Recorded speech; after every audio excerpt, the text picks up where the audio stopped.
Hello and welcome back to Kim Reads as we continue with Maryellen taking off the Looney Balloonies, Chapter 13. My lips are dead, moaned Karen Stolman. I think I must have blown up 1,000,000 balloons.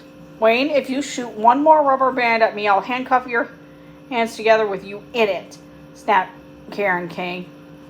It was a week later and the Looney Balloonies were gathered in the Larkins carport. They had soon realized that that a plan on paper and an actual flying machine that really flew in real life were two very different things. Sometimes the balloons popped, sometimes the kite fell off, sometimes the rubber band was too tight, sometimes the lit clips were too loose. They worked all afternoon. Angela was endlessly patient about gluing the tissue paper into the toothpicks to make the tiny kites, and Davy was best at attaching them to the balloons. Karen Stolman blew up the balloon after balloon. When they needed the metal clips and glue, Wayne sped off on his bike and fetched them quickly. Karen King was tireless at spotting problems and pointing out mistakes. And just when everyone was so tired and discouraged that they were about to quit and go home in defeat, Maryellen cheered them up and made them laugh by tossing scraps of white paper into the air and pretended it was snowing.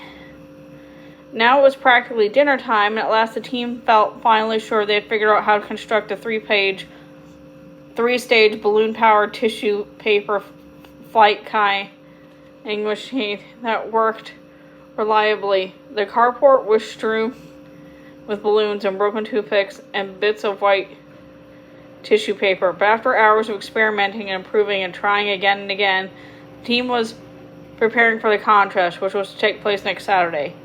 I think we're ready, said Maryellen optimistically. Well, as ready as we'll ever be, said Karen King. It'll either fly or it won't.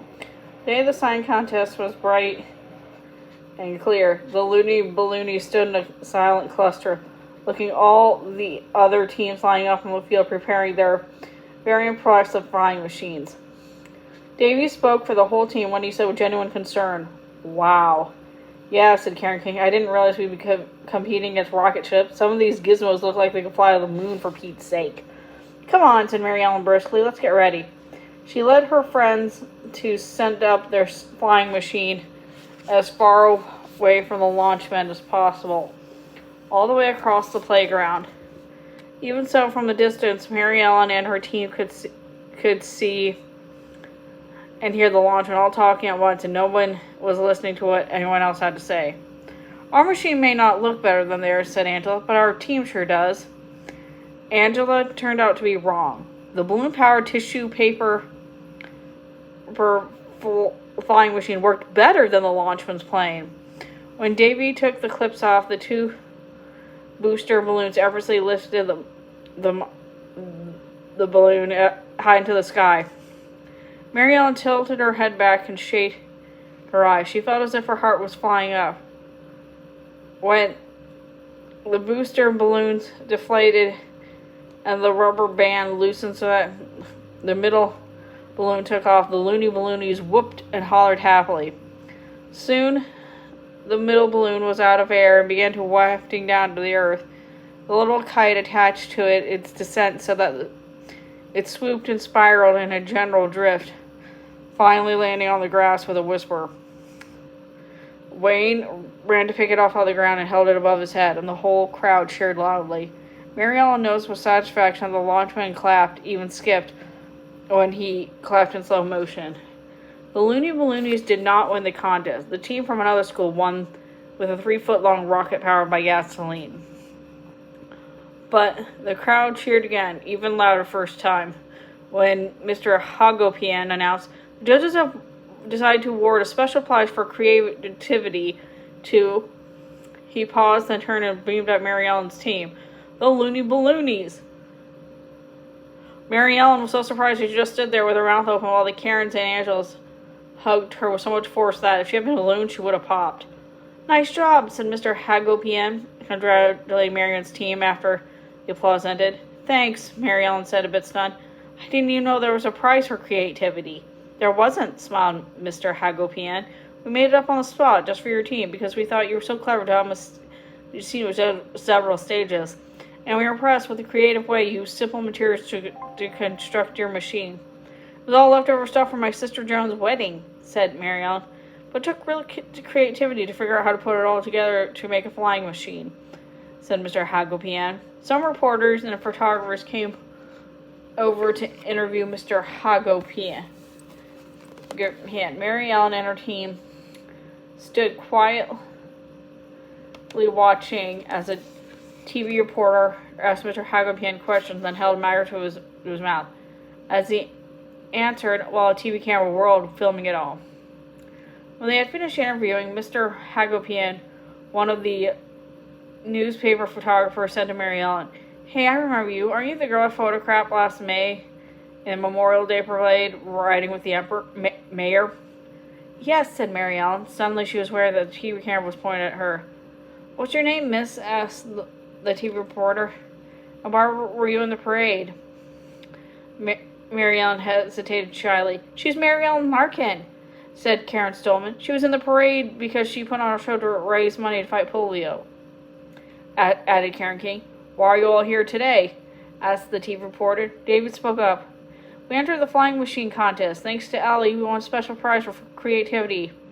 If there had been a special prize for the most fun, we would have won that too," said Angela. All the loony balloonies murmured in a happy agreement. "So, Mrs. Maryellen Larkin," said the TV reporter, "you are a girl with good ideas for flying machines and for helping people. What is the most important idea you've learned for this contest?" He pointed his microphone right at Maryellen, so she answered all alone. She thought for a moment. "Well, you know, our flying machines were made up of ordinary things like balloons and rubber bands. Not the kind of things you expect a flying machine to be made of," she said. "But every part was equally important. Every part had its own job to do to make the machine fly." She grinned, and it was the same with the balloonies. Our team was made up of different people who were good at things, but every person was equally important, because to make the machine fly, we needed all different things. It wouldn't have worked if we didn't include everybody. Maryellen paused, and as she did, she looked at the good old Davy, her funny and faithful friends to Karen and Angela, and the zany Wayne. Then she went on. "I guess I learned that that different is good.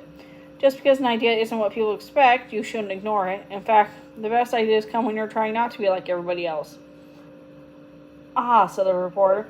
"I see. So what you're saying is that each one of us is an individual, and we contribute our unique abilities to the benefit of the group as a whole. So the most important thing that a team needs to succeed is